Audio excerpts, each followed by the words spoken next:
Okay, so have you ever been in a car accident? Oh, yeah. Like even a little fender bender, they're the worst. Yeah. It's like suddenly you're dealing with insurance and then rental cars, and it's just a whole thing, you know? It's not fun. No, it's a huge hassle. Totally. And that's what we're going to dive into today. We're talking about what happens after the accident, that whole process. Right. Because, we got that really interesting message from one of our listeners Yeah. talking about their experience. Mm-hmm. And it got us thinking, like, could there be a better way to handle all of this? So, listener, if you're out there, this one's for you. You really stumbled onto something that most people don't even realize is a thing. Like, there's a whole industry built around getting people back on the road after they've been in an accident. Yeah, it's kind of wild. You called it the accident replacement market, which I love, by the way. It's a good name for it. But it's way bigger than most people realize, right? Yeah. Oh, absolutely. This market's covering everything.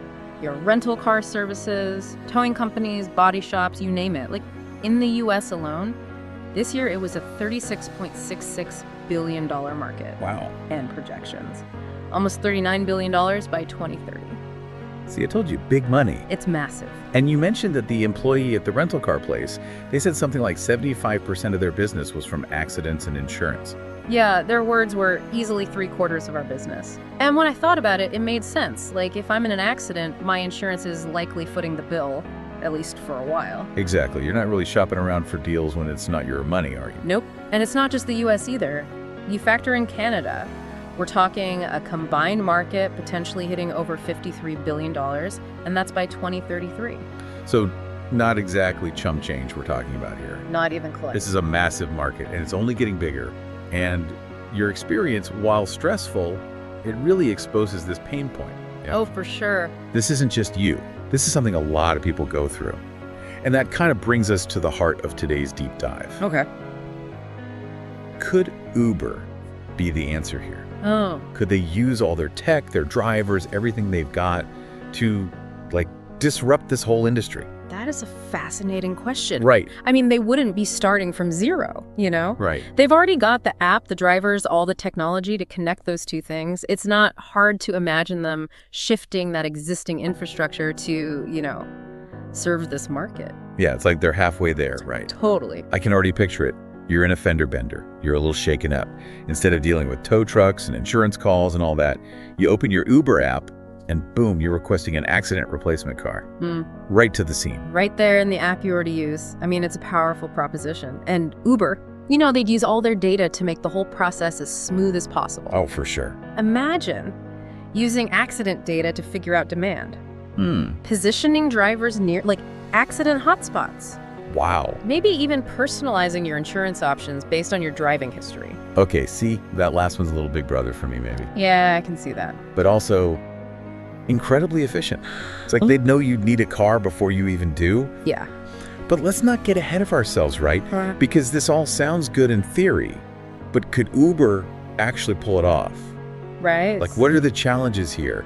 This market is complicated. Can they really navigate that? Yeah, well, for starters, insurance. Oh, yeah, that's right. We were talking about that before. Insuring individual rides is one thing, but insuring replacement vehicles for potentially weeks, that's a whole other can of worms. Yeah, the policies alone would be a huge task. Absolutely. And the insurance companies themselves. Yeah. They're not exactly known for being flexible and easy to work with.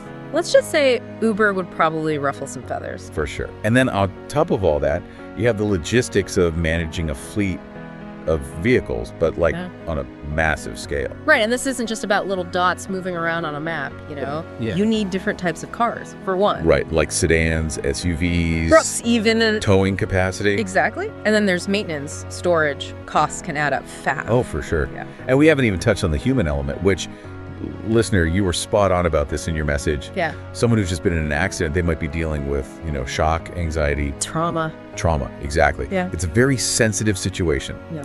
And Uber's known for its tech, right? Right. But can they be sensitive too? That is the million-dollar question. Because we've seen how Uber has changed transportation. It's disrupted it even. For sure. Yeah. But can they do that in a market that needs more than just efficiency?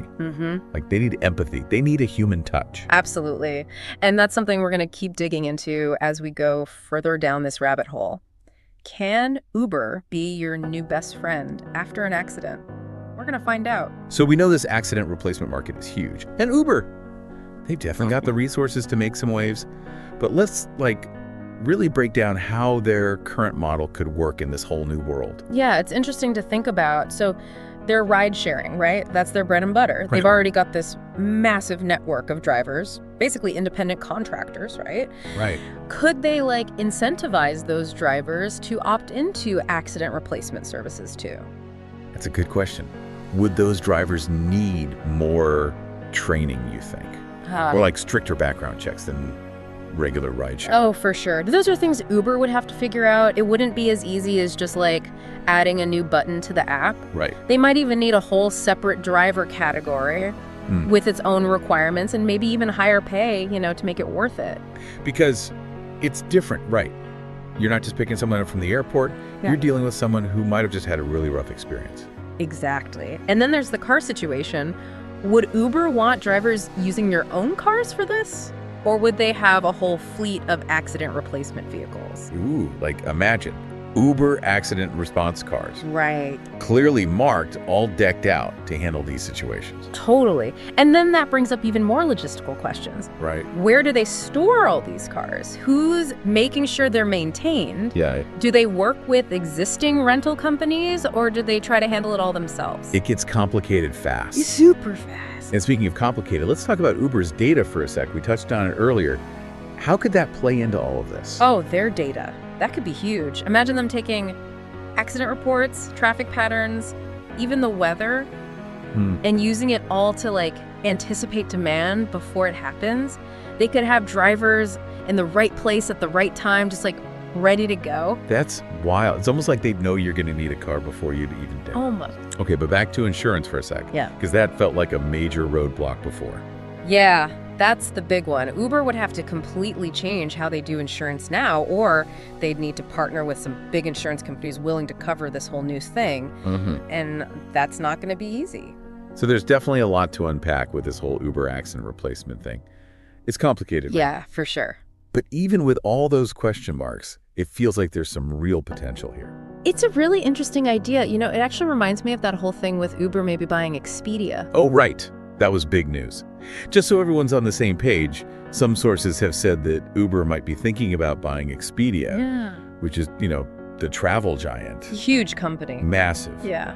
But how does that connect to car accidents and replacement cars? Well, that's a really interesting part about this whole accident replacement idea. See, buying Expedia, that would be a huge move for Uber. Oh, yeah. We're talking potentially billions of dollars. Billions, yeah. But at the end of the day, it's mostly about them getting even bigger. Right, expanding their reach. Exactly. They're already a big player in transportation, so it's not a huge leap. Right, it's more the same, just on a bigger scale. Right. But this accident replacement idea, this has the potential to be totally different. We're talking about changing how we think about accidents and insurance altogether. It's a classic Uber, right? They see an industry that's ripe for a shakeup and they just jump in. And the best part is, this isn't just some business deal happening in a boardroom somewhere. This is something that could affect us all. Totally. We've all been in accidents, or at least thought about what we'd do if we were. It makes you think about the future, What if dealing with an accident wasn't this big, stressful ordeal? What if you could just handle everything through an app you already use? It's a pretty powerful idea. It is. But it also makes you think, can a company like Uber, which is all about algorithms and efficiency, can they really be there for someone in such a vulnerable moment? It's a tough question. Can they provide that human touch, that empathy that someone really needs after an accident? Because you don't want a robot showing up when you're freaking out after a fender bender, right? Exactly. So as we wrap things up here, it really comes down to this. Would you trust Uber to be there for you after an accident? No right or wrong answer, but it's something to think about. It is. And who knows, maybe this is just the tip of the iceberg. What other unexpected services could we see from Uber or any other tech company in the future? I think we're just getting started. I think you're right.